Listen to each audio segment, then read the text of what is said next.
Graças a Deus por mais uma manhã juntos, onde nós podemos entrar para dentro da palavra de Deus e aprender fundamentos que nos coloca cada dia mais em liberdade.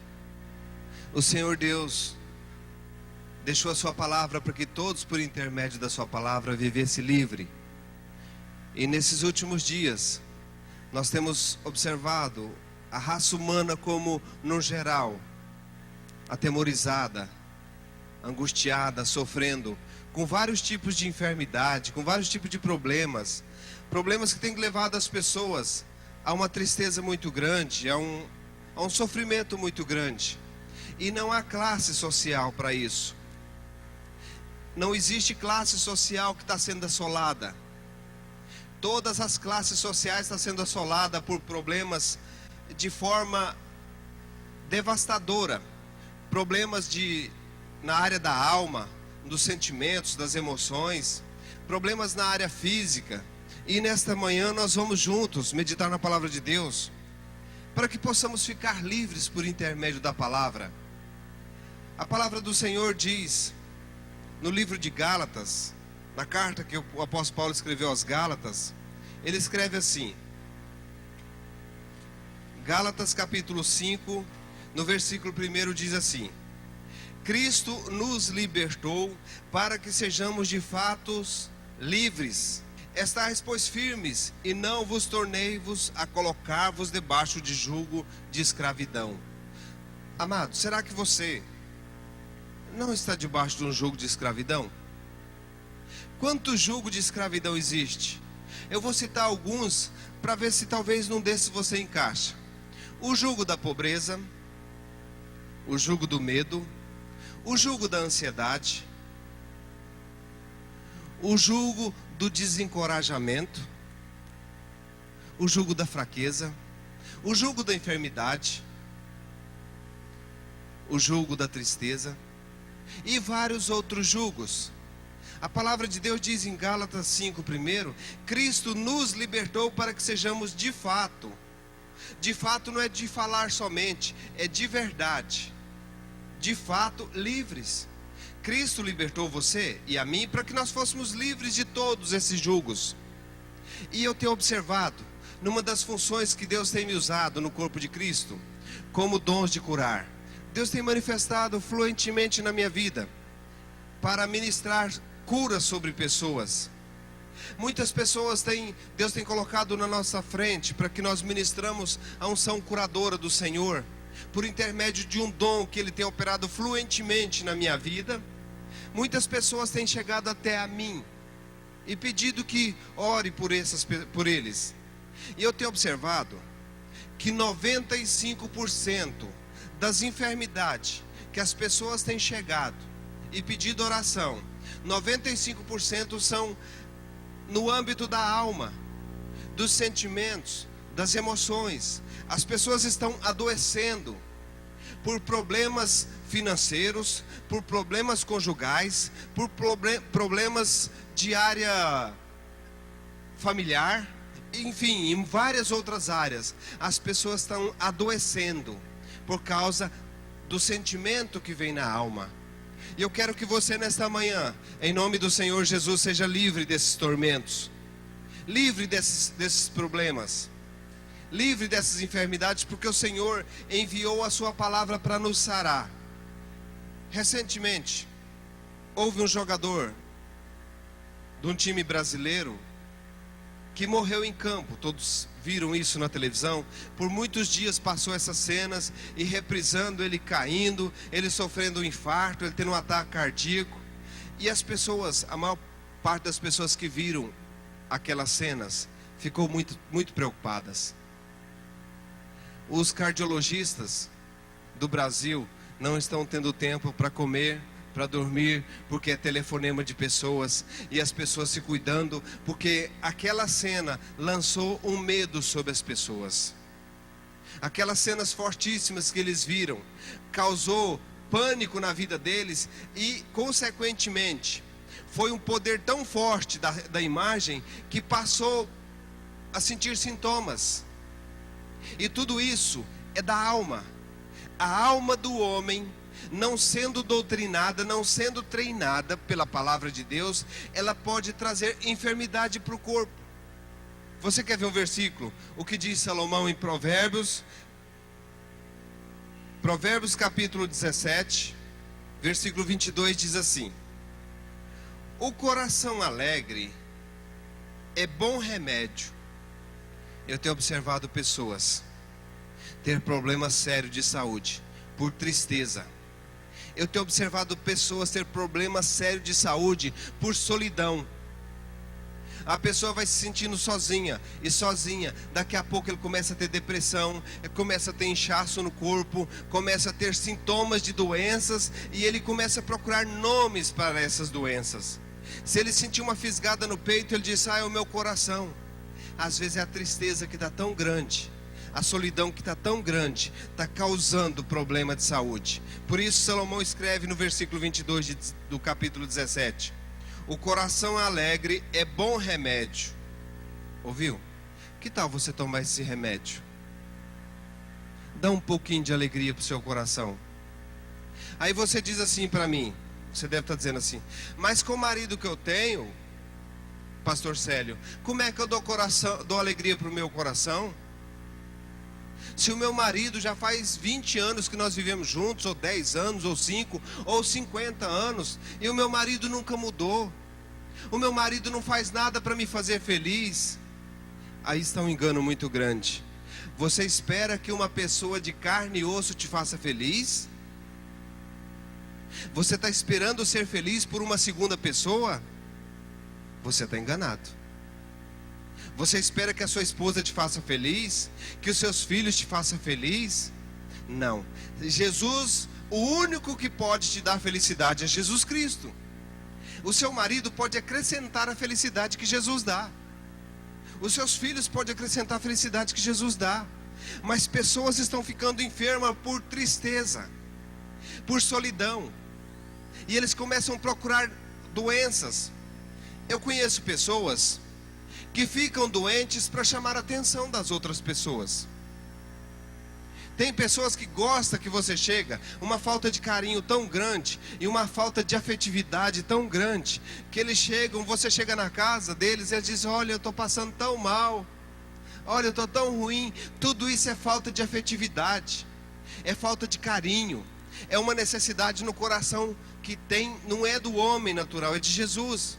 Por isso o sábio Salomão escreve pelo Espírito Santo assim: o coração alegre é bom remédio, mas o espírito abatido faz secar os ossos. Será que isso não está acontecendo com você? Será que o espírito seu não está abatido por algum motivo? Será que a sua autoestima, como é que está a sua autoestima, amados? Como é que você tem sentido? Eu não estou falando fora, dentro de você. Como é que está a sua vida? O que seria mais fácil você fazer agora, nesse exato momento? Derramar uma lágrima ou abrir um sorriso? As duas coisas você está precisando que alguém promova em você. Uma ofensa para você derramar lágrima, ou um agrado para você fazer um sorriso, para você dar um sorriso. Será que está acontecendo isso com você? Será que está precisando de uma terceira pessoa, de uma segunda pessoa, para te tirar um sorriso? Por que não se alegrar com o Senhor? A palavra de Deus diz: a alegria do Senhor é a nossa força. O profeta Neemias escreveu no seu livro: a alegria do Senhor é a nossa força. Você precisa ter força na alegria do Senhor, e o Senhor se alegra em você. Você precisa entender isso. Olha o que ele disse no capítulo 18, Provérbios 18, versículo 14: o espírito do homem o sustenta na enfermidade, mas o espírito abatido, quem o suportará? Dá uma gripinha em você, e você está com o espírito abatido, aquela gripe te leva para a cama. Mas se vier uma gripe em você, e você se alegrar, e dar glórias a Deus, e sorrir, e abrir sorriso, e não ir para uma cama, não deitar numa cama, resistir àquele local, aquele leito de enfermidade, Com certeza a enfermidade não te derruba nunca. Você tem que ter perseverança. Você não pode deixar as coisas abater você. Há pessoas que estão me ouvindo agora que perdeu o emprego, e parece que perdeu foi a vida, não foi o emprego. Puxa, o que vai ser de mim? Será que você é órfão, amado? Será que você não tem um Deus que zela de você? Você vai desesperar e entrar em depressão, opressão, angústia, tormento, enfermidade, porque te tiraram o emprego. É só um emprego que tem? Tem centenas de empregos, talvez tem centenas de empresas que você pode montar. Mas por causa do espírito abatido, por causa de uma condição natural que você recebe dentro do seu coração, tem deixado você amarrado, com depressão, com angústia, achando que o mundo acabou. Deixa eu falar uma coisa para você. Uma das piores doenças que eu já vi é o sentimento de vitimidade. Eu não sei se tem essa palavra no dicionário português, mas você vai entender ela, eu vou te explicar.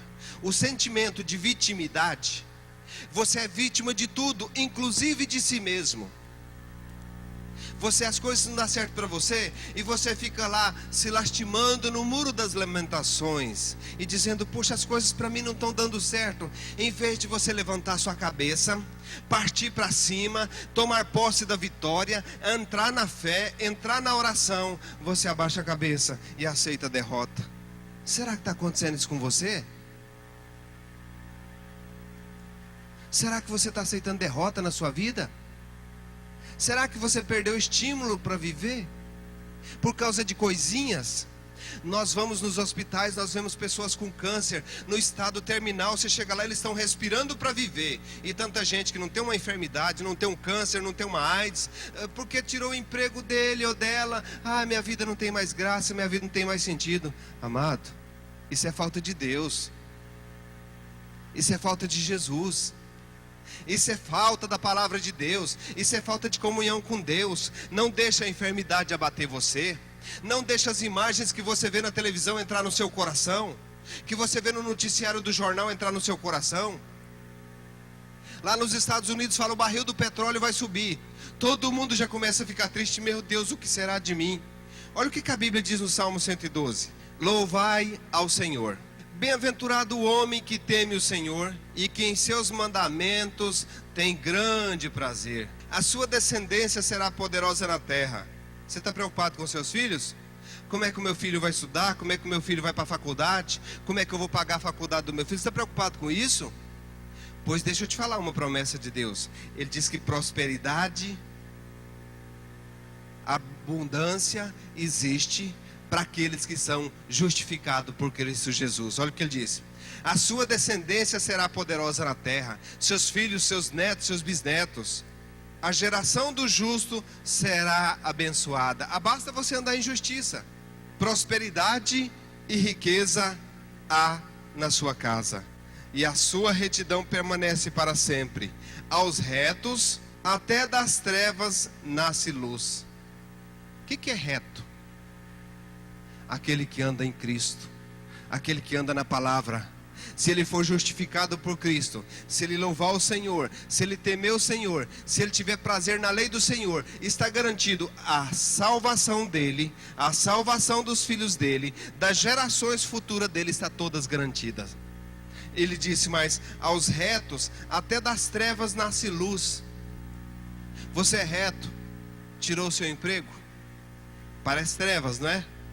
Pois Deus faz do meio dessas trevas nascer luz. Do meio das trevas. Tinha um moço que chegou para mim outro dia chorando, porque tiraram o emprego dele. E ele então comprou uma corda e ia amarrar e ia se enforcar. E Deus colocou ele na minha frente antes disso acontecer. Eu cheguei para aquele moço e disse, meu irmão, se foi te tirado o emprego, seja justificado por Cristo, anda de acordo com a palavra dele, que ele faz dessas trevas que você parece transformar em luz. Você sabe o que aconteceu? Aquele moço pegou uma fábrica de roupa, que fabrica roupa, e ele pegou aquelas roupas e começou a vender. Ele não tinha uma bicicleta, ele colocou nas costas e começou a vender. Tiraram o emprego dele, ele começou a vender. Depois começou a vender de bicicleta. Dentro de um ano, ele estava vendendo no carro dele.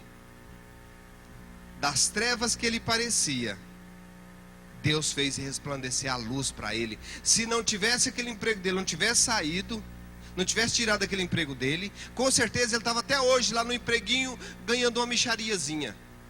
Mas quando tirou, ele queria até suicidar. E ele não sabia que Deus tinha para ele, é o próprio trabalho dele. Se ele quer trabalhar segunda, ele trabalha. Se ele não quer, ele não trabalha, porque ele é autônomo.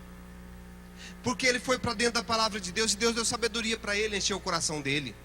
Isso Deus está dizendo aqui hoje, ó. Aos retos, até das trevas nasce luz.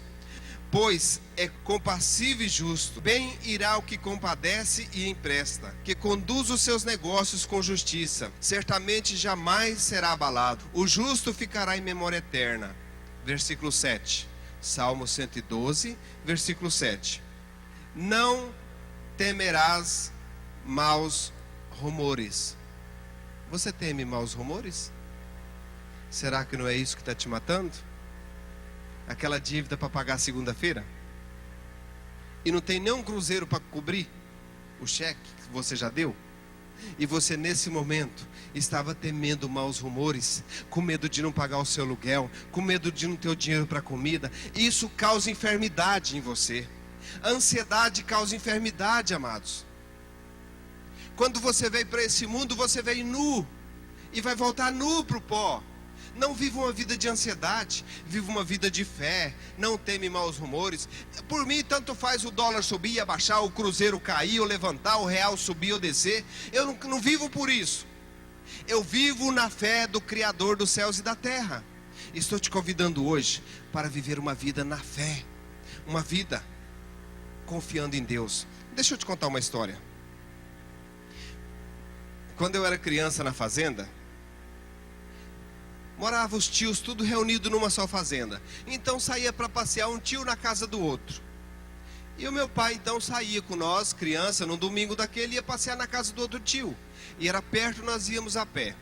E muitas vezes o gado estava deitado no meio da estrada onde passava.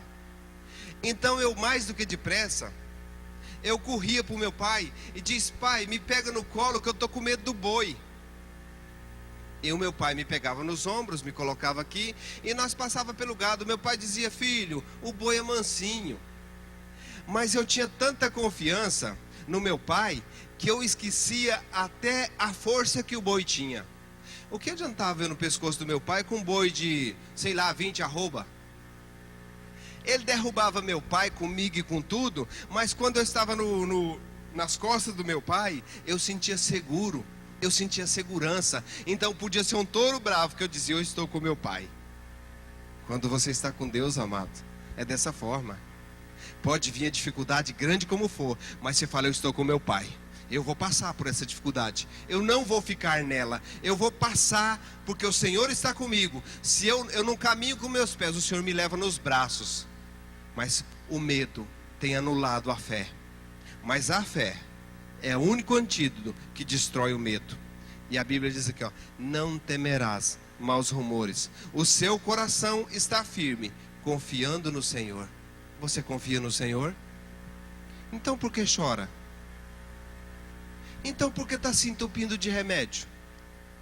Então por que está fazendo planos e planos de saúde e check-ups e coisas para o seu coração, para os seus rins, exames de mama e tudo isso? Por que você está fazendo isso? Será que não está faltando um pouco de fé? Será que não está faltando ir para o colo do seu pai? A Bíblia diz: não temerás maus rumores. Apareceu um caroço no seio? Graças a Deus eu sou sarada. Apareceu uma dor nos rins? Não aceita. Muitos, quando vê uma pessoa tendo cólica de rins, ele já começa a crer que ele vai ter também. Deixa eu te contar um testemunho. Eu fui ministrar o evangelho em Rio Verde, Mato Grosso do Sul. E naquela reunião uma das pessoas disse: olha, você vai estar aqui amanhã, no dia seguinte? Eu disse: sim, vou estar. Disse: olha, você podia fazer uma coisa, orar pela minha irmã. A minha irmã está com um problema no coração, e eu queria que você orasse por ela. Só que ela está lá no hospital, eu queria que você fosse lá.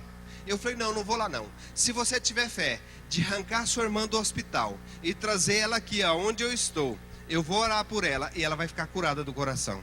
Ela disse, mas ela está tomando soro, ela está internada, o médico não vai deixar. Eu falei, então não sei.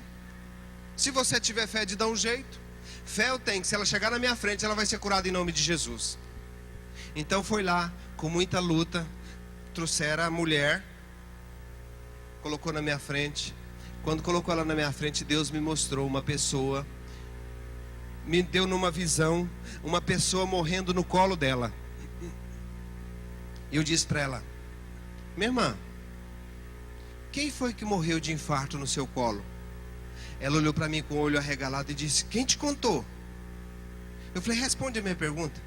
Quem foi que morreu no seu colo? Ela começou a chorar e disse, foi o meu sogro. E eu disse para ela, daquele dia que o seu sogro morreu de infarto no seu colo, o seu coração começou a doer. Não foi? Ela falou, foi. Eu falei, pois agora levanta da onde você está e corre, vê se você sente alguma coisa a mais. Ela passou mais de 8 anos sofrendo de uma mentira, porque foi tão forte no consciente dela, aquele infarto que ela viu, que ela cria também que ela podia morrer de infarto. A fé dela, ao contrário, estava adoecendo aquela mulher. Ela saiu daquela reunião para a casa dela e não voltou mais no hospital. Até o dia de hoje, alguns dias atrás que eu estive lá, ela está gozando de perfeita saúde, nunca mais teve sintomas, porque Deus revelou aonde foi que a mentira foi alojada no subconsciente dela, e ela começou a crer nisso. Hoje eu estava perguntando assim para Deus, Deus, por que os médicos sempre usam branco? Aparência. Uma pessoa da minha família já viu eu orar, câncer ser curado visível na hora, AIDS ser curado, muitos problemas de saúde ser curado. E eu fui com um membro da minha família outro dia no hospital, e eu cheguei no hospital e sabia que não tinha nada, essa pessoa da minha família não tinha nada, mas eu fui junto, porque se eu falasse para essa pessoa que ela não tinha nada, esse membro da minha família que não tinha nada, ele não ia crer em mim, porque dizer, é o Célio que falou. Mas o médico chegou de lá para cá de branco, todo de branco, sapato branco, camisa branca, cinto branco, com a maletinha na mão, e pegou, apertou aqui, apertou ali, apertou acolá e apertou dali e daqui, e fez uma bateria de exame e disse, não tem nada não, sua saúde está perfeita. Mas o semblante daquela pessoa, meu parente, foi aformoseado o rosto. Tá bom, doutor, que maravilha, então não tem nada. Precisou de alguém que mexesse no emocional para que essa pessoa ficasse curada. Isto é enfermidade na alma. Isto é enfermidade no subconsciente da pessoa. Eu estava perguntando para Deus, o que acontece com isso? Deus falou comigo, quando a pessoa fica triste, e quando a pessoa guarda alguma coisa na sua cabeça, alguma coisa de ruim, essa pessoa automaticamente entristece. E quando a pessoa entristece, o cérebro solta uma toxina, que eu não sei falar, não sei nada de medicina sobre isso, mas o cérebro solta uma toxina venenosa, e o corpo todo fica enfermo. A maior parte das enfermidades são assim. Eu vou dizer uma coisa para você que você vai entender aonde nós vamos chegar. Um dia eu estava indo para Campo Grande e vi um acidente. E naquele acidente houve 3 vítimas fatais. Os corpos ficaram no meio da pista.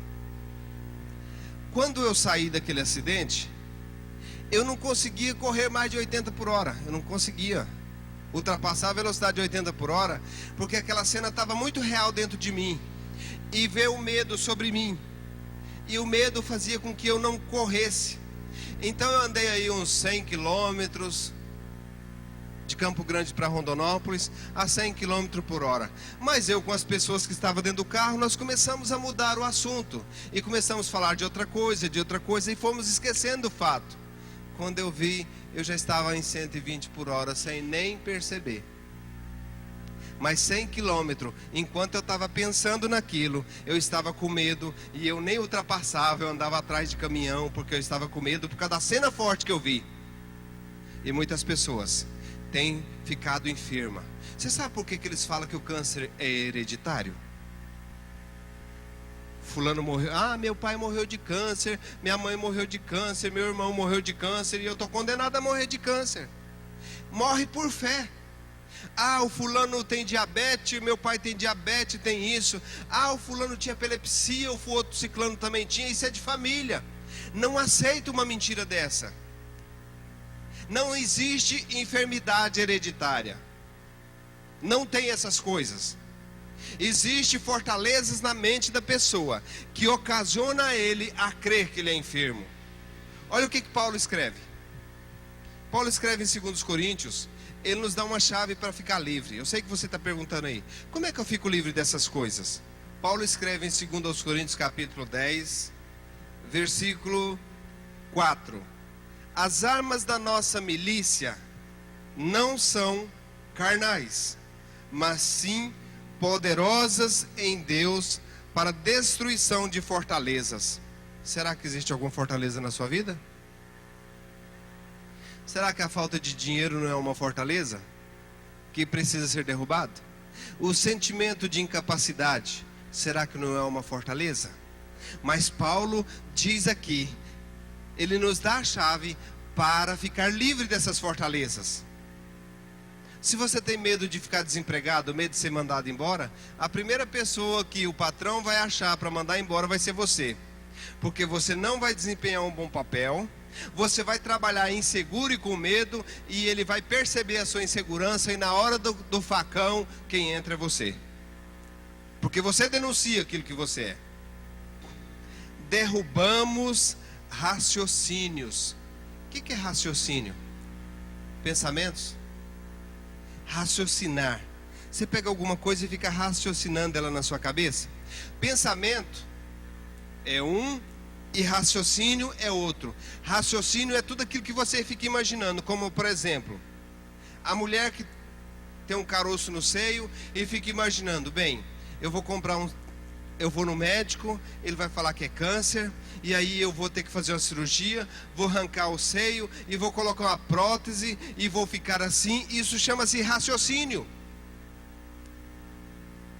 Você sai numa viagem daqui para Cuiabá, por exemplo, e vai raciocinando, puxa, já pensou se vier um acidente e bater esse carro aqui e amassar tudo? Será que o airbag não vai funcionar? Será que eu vou bater na traseira? Será que esse caminhão vai entrar na minha frente? Isso são raciocínios que devem ser derrubados.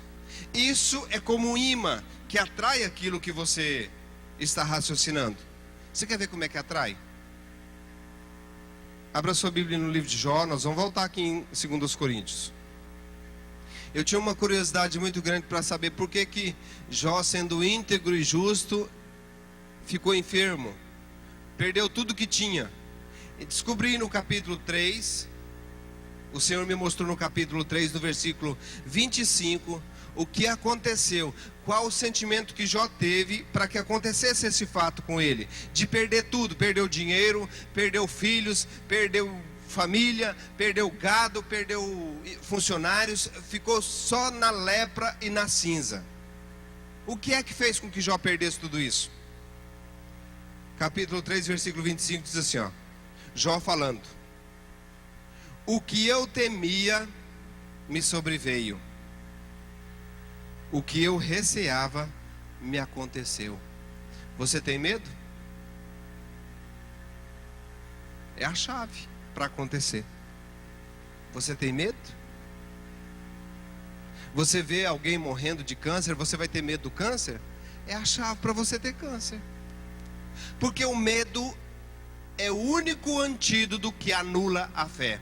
E a fé é o único antídoto que destrói o medo. Por isso Paulo disse em 2 Coríntios, derrubamos o quê?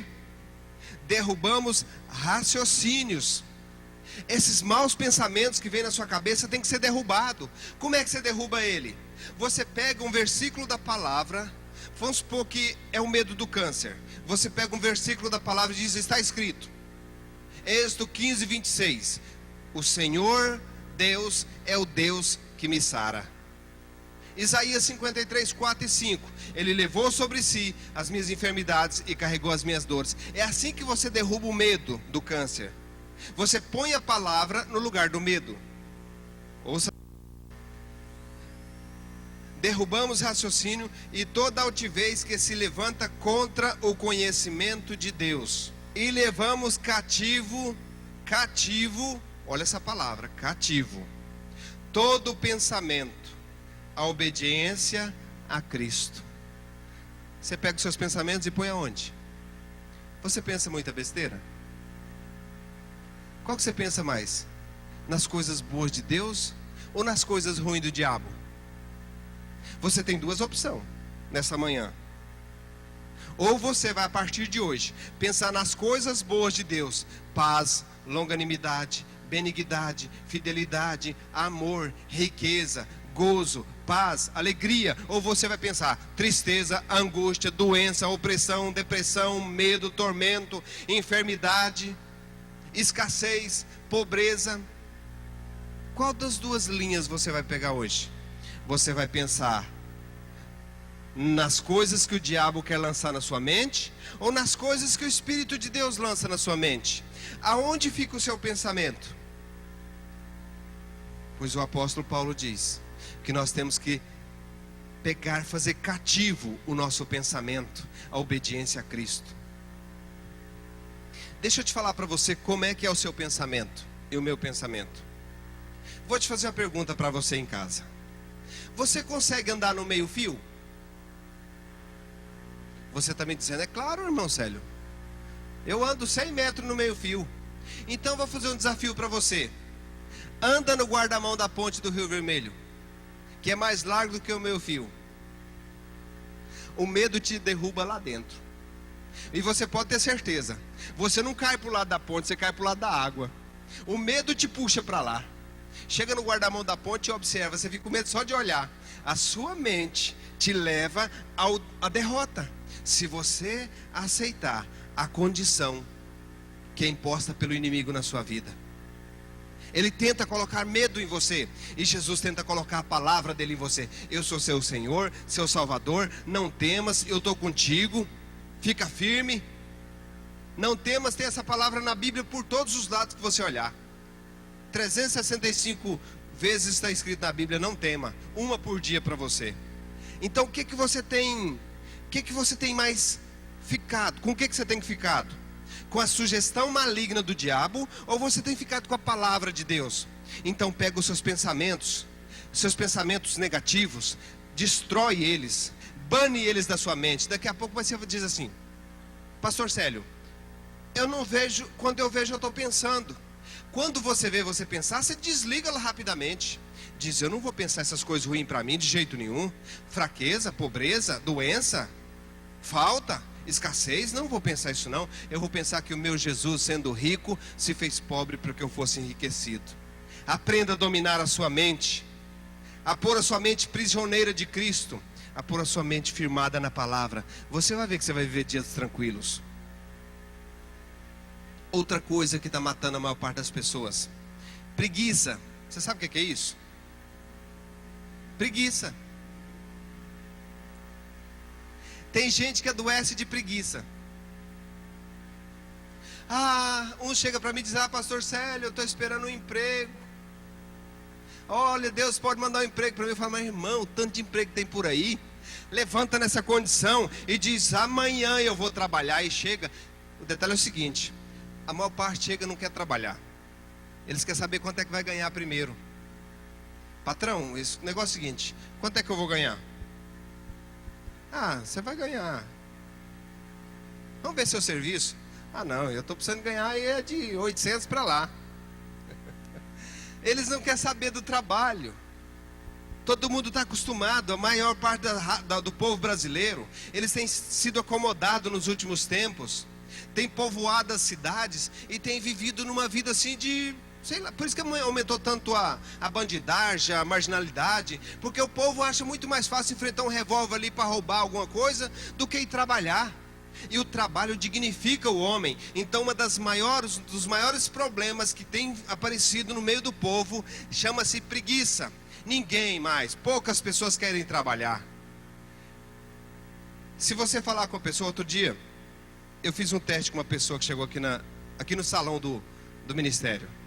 Essa pessoa chegou e falou: pastor, eu estou passando por uma dificuldade muito grande. Eu estou passando por uma dificuldade financeira, eu estou desempregado. Eu falei: o que você faz? Ele falou: sou servente de pedreiro. Eu falei: quanto você ganha por dia?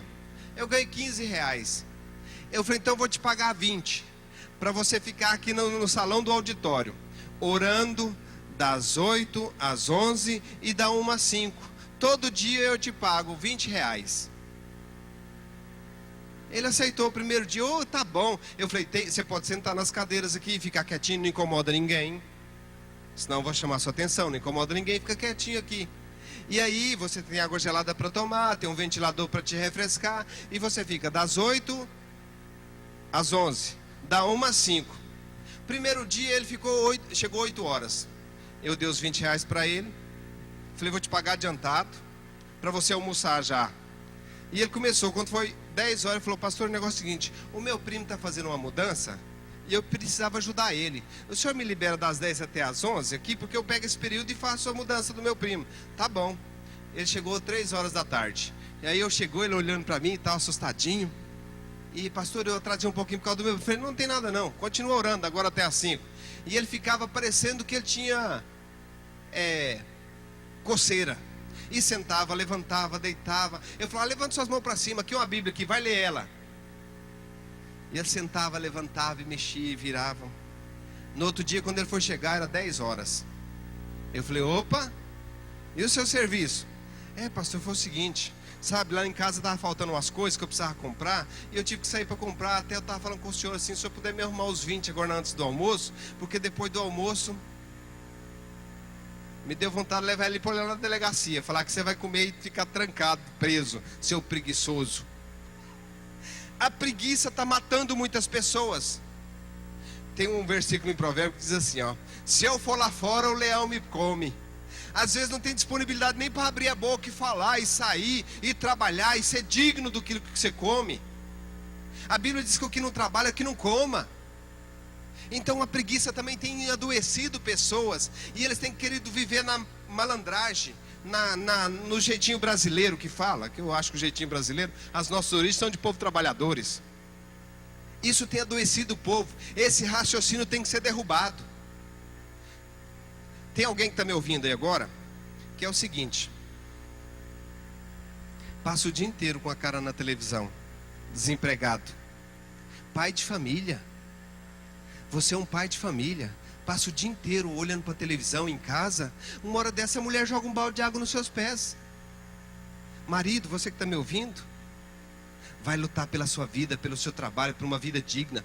Dá boa vida para a sua família, para os seus filhos. É isso que nós precisamos fazer. Precisamos ser um povo aguerrido, trabalhador. Põe o pé que o Senhor dá. Quando Deus deu Jericó, deu a terra de Canaã para os filhos de Israel, falou: vai lá e coloca o pé. Mas o Jordão estava transbordando. Mas o povo de Israel, sob a palavra de Deus, colocaram o pé. Quando colocou o pé para caminhar, o rio Jordão abriu e eles passaram, atravessaram para a terra prometida, e foi vitória. Está precisando você levantar do comodismo, sair desse negócio de todo doentinho. Para com esse negócio. Estou ouvindo você falar aí. Pastor César, você não sabe o que eu tenho sentido. É claro, uma dor puxa a outra, um medo puxa o outro, um sentimento de derrota puxa outra derrota. Sai dessa condição, entra na oração, entra na fé, entra na prática da palavra. Você vai ver Deus agir na sua vida. Deus só está esperando você.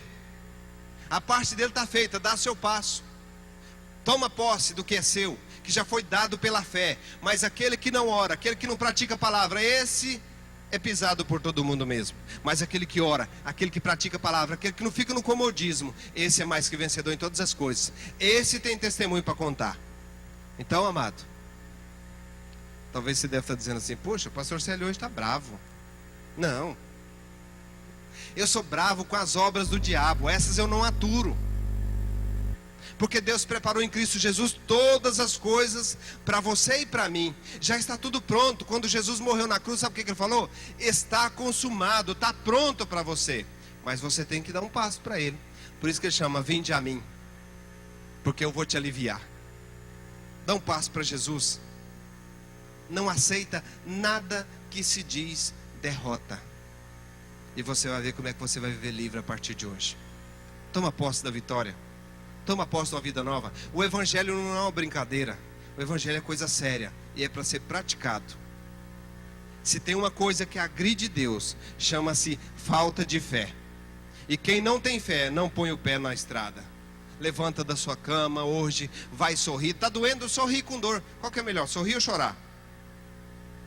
Lembra, se você chorar, você libera uma toxina que acaba de estragar o resto do corpo. Se você sorrir, você libera uma toxina que restaura todo o corpo. Foi o que nós lemos lá em Provérbios. Na carta de João, no capítulo 4, no versículo 8, diz assim: aquele que não ama não conhece a Deus, porque Deus é amor. No versículo 18 do mesmo capítulo, João escreve assim: no amor, quem é o amor? Deus. Ele diz no versículo 8, Deus é amor. E no versículo 18 ele diz: no amor não há medo. Se você está com Deus, se você tem certeza que as suas práticas têm agradado a Deus, o primeiro sentimento que você tem é a liberdade. Você não tem medo. O medo vem para aqueles que estão fora de Deus. Aqueles aonde você tem medo, naquele lugar, naquela área você não tem fé. E olha o que acontece. No amor não há medo. Se eu estou em Deus, eu não tenho medo. Claro, se eu estou com o maior, como é que eu vou ter medo? Antes, o perfeito amor lança fora o medo, porque o medo produz tormento. Quem tem medo está sempre atormentado, está sempre desinquieto. Aquele que teme não é aperfeiçoado em amor, não é aperfeiçoado em Deus. Amados,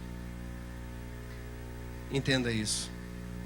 Quando você tem uma prática de justiça em Deus, quando você tem períodos de oração, quando você tem períodos de comunhão com Deus, períodos de leitura da palavra, períodos que você vem à igreja, períodos que você tira tempo sozinho para ficar com Deus, a primeira coisa que some de você é o medo. Pode estar acontecendo o que for, você não tem medo. Porque a comunhão com Deus, a primeira coisa que ela faz é lançar fora o medo. Você tem certeza de que Deus é contigo, porque você tem que ter certeza que você está agradando a Ele. Se você está agradando a Deus, você não precisa ter medo nenhum, porque Ele cuida de você. Porque o medo é uma falta de comunhão com Deus. Deixa eu falar uma coisa para vocês. O meu filho, até os 9 anos de idade, ele queria dormir comigo e com a mãe dele na cama. E nós tínhamos que falar para ele: filho, você já está grande, vai dormir na sua cama. Não, mamãe, eu estou com medo. Aí nós começamos a ensinar ele, falar: então tá bom, nós vamos para a cama com você e nós vamos orar. E nós ensinamos ele a orar assim: o anjo do Senhor acampa ao redor dos que o temem e os livra. Então ele ajoelhava na cama, nós ajoelhava do lado dele e falava: vamos repetir: o anjo do Senhor acampa ao redor dos que o temem e os livra. E nós falava: filho, o anjo do Senhor está ao seu lado, acampando ao seu redor. E nós fomos falando para ele a tal ponto dele convencer que o anjo do Senhor estava do lado dele. Há um tempo atrás, ele ia para a escola e viu uma turma de menino e disse assim para ele: vamos dar uma surra nesse guri? E ele disse: vocês não tem como me bater, porque o anjo do Senhor acampa ao meu redor. Os guri falaram: ei, ele é crente, vamos embora. Ele foi livre, porque desde os 9 anos de idade, ele já orava: o anjo do Senhor acampa-se ao redor dos que o temem e os livra. A fé dele livrou ele. Então, se você tem comunhão com Deus, se você leva uma vida de oração, se você levanta de manhã, você tem um período com Deus. Se você levanta, dorme e tem um período com Deus, vai dormir antes de dormir, na hora do almoço, à tarde, o tempo que você tem disponível, em vez de você estar procurando o que fazer, você vai ter um tempo com Deus. Você confia que Deus não te deixa faltar nada, você confia que Deus não te deixa enfermar, você confia que Deus te faz triunfar em qualquer circunstância. Mas quando nós não temos essa comunhão com Deus, então nós temos medo, porque a distância nossa com Deus faz com que nós tenhamos medo. Assim eu ensinei o meu filho, desde os 9 anos de idade, até agora os 14 anos. E ele tem sido livre do medo. A cada dia mais ele tem crido que o anjo do Senhor acampa ao redor dele. O que tem feito você perecer é a falta de comunhão com Deus. Mistura com Deus, anda com Deus, porque Deus é amor. E o amor é que lança fora o medo. Quanto mais você tem relacionamento com Deus, mais você anda em amor. E mais o amor de Deus arranca do seu coração todo medo. Pare e pensa. Analisa hoje, nesta manhã, do que é que você tem medo? Ali está uma porta aberta para Satanás, o inimigo das nossas almas, entrar e nos afetar. No lugar que nós temos medo, nós não temos fé. E aonde nós temos a fé, nós não temos o medo. Tenha uma comunhão íntima com Deus. Tenha uma perseverança na palavra de Deus. Por você sozinho. Não importa que os outros não vejam você orando, ou você tendo o seu período de comunhão. Uma coisa eles vão ver: que você não tem medo de nada, que você é mais que vencedor. Pare e pensa nessas coisas. Analise hoje, aonde é que está o seu medo? Já foi embora pela presença do Senhor. Quando tenho medo de fracassar, quando tenho medo de não vencer, quando tenho medo de ser,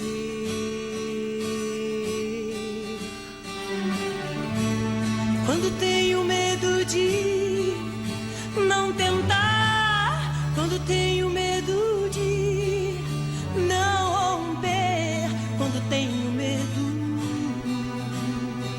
de ser.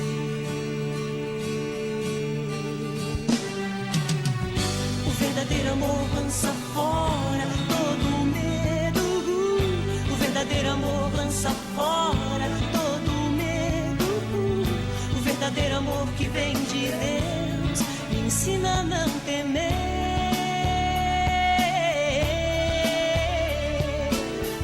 O verdadeiro amor lança fora todo medo. O verdadeiro amor lança fora todo medo. O verdadeiro amor que vem de Deus me ensina a não temer.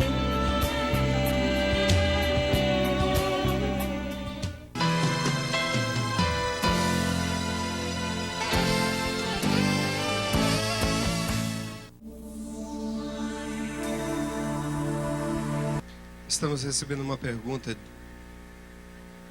de um telespectador que diz assim: no Salmos 46:10 diz que devemos aquietar e saber.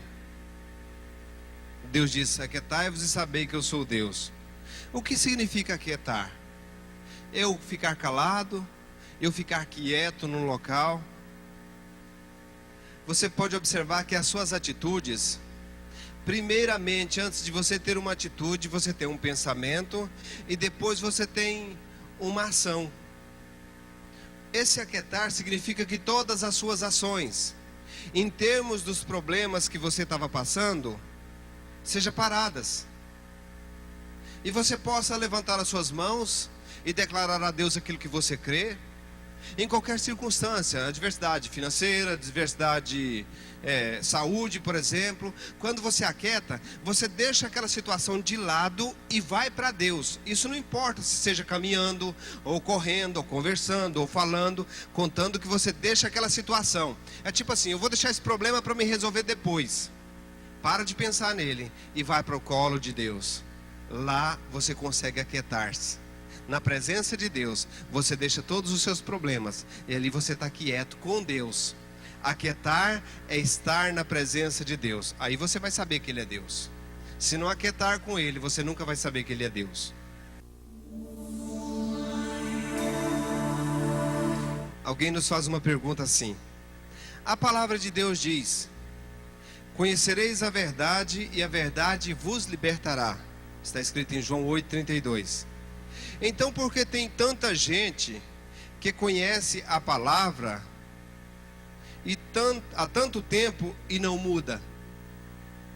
Boa pergunta, né? Porque ele conhece só a palavra. Ele não conhece o Deus da palavra.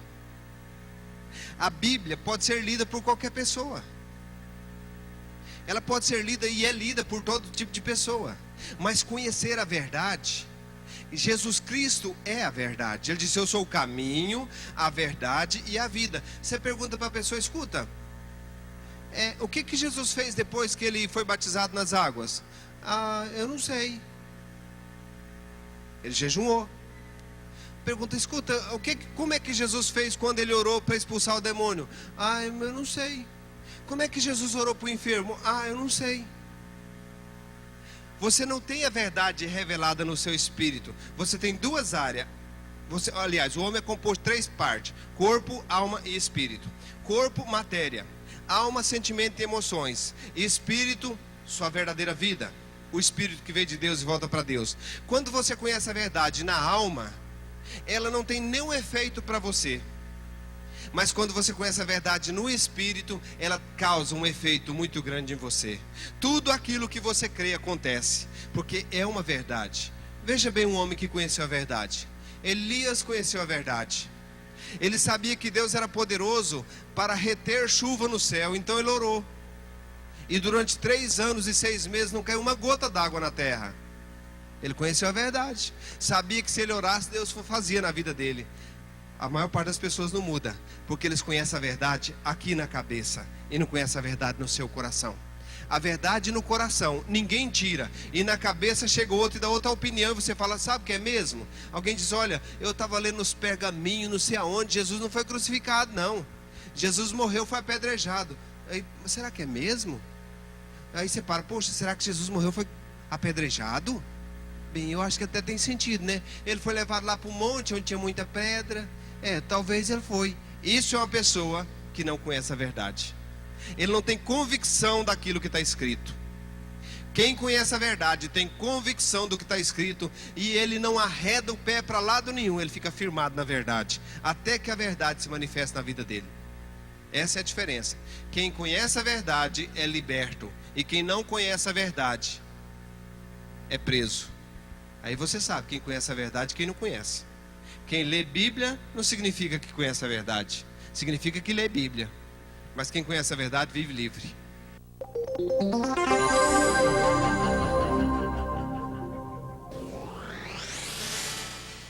Há muitas pessoas que estão deixando a vida passar, estão deixando de ser felizes, porque lançaram uma âncora da alma num lugar bem profundo e não tem como ir para frente. Tem pessoas que não conseguem esquecer o parente que foi embora,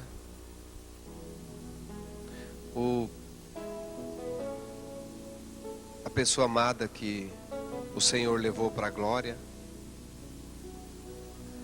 E aí são lançadas âncoras, chamadas âncoras da alma. São lançadas âncoras no oceano muito profundo. Se você não recolher essas âncoras que você lançou no passado, você jamais pode sair de onde você está. O Senhor quer que você, nesse dia de hoje, recolha todas as âncoras, segue o seu curso. O vento está soprando para a terra firme, para um lugar de descanso, para um lugar de paz. Inça suas velas, recolha suas âncoras, âncoras de alguém que morreu e você está preso lá ainda, âncora de alguém que te deixou e você ainda está preso naquela condição ainda, âncoras de uma vida financeira equilibrada e agora uma vida difícil e você está preso na condição ainda do passado. Quantas âncoras você tem imersa na sua vida? Será que hoje não é dia de aproveitar o vento do Espírito e levantar essas âncoras e colocar essas âncoras dentro do navio e levantar e inçar velas e pegar o curso para a terra firme? Deus tem uma terra firme para nós, chamado Reino de Deus. Mas muitas pessoas estão presas no passado. Muitas pessoas estão presas em circunstâncias do passado, em amor não correspondido, em perdão que não foram dados, em circunstâncias lá atrás. Levanta essas âncoras hoje, em nome de Jesus. Levanta todas elas e deixa o vento soprar seu barco para a terra firme. Deixa o vento levar você para onde o Senhor quer. João 3,8, Jesus disse: o vento sopra aonde quer e ouve sua voz, mas não sabe de onde vem nem para onde vai. Assim é todo aquele que é nascido do Espírito. O vento está soprando, amados. Deixa esse vento te levar. Mas a âncora talvez que você tem lá no passado está presa lá no meio das pedras, lá na profundidade. Alguma situação que tem pendente para trás, falta de perdão. Talvez é uma pessoa que você não conseguiu perdoar. Talvez é alguém que você não consegue esquecer. Talvez é um aborto que você fez e até hoje você carrega na consciência. Tudo isso são âncoras do passado que está impedindo você de deixar que o vento te sopra para o reino de Deus, para a terra firme. Pare e pensa nessas coisas. Será que não está na hora de você levantar as suas âncoras? Deixar o passado onde ele está?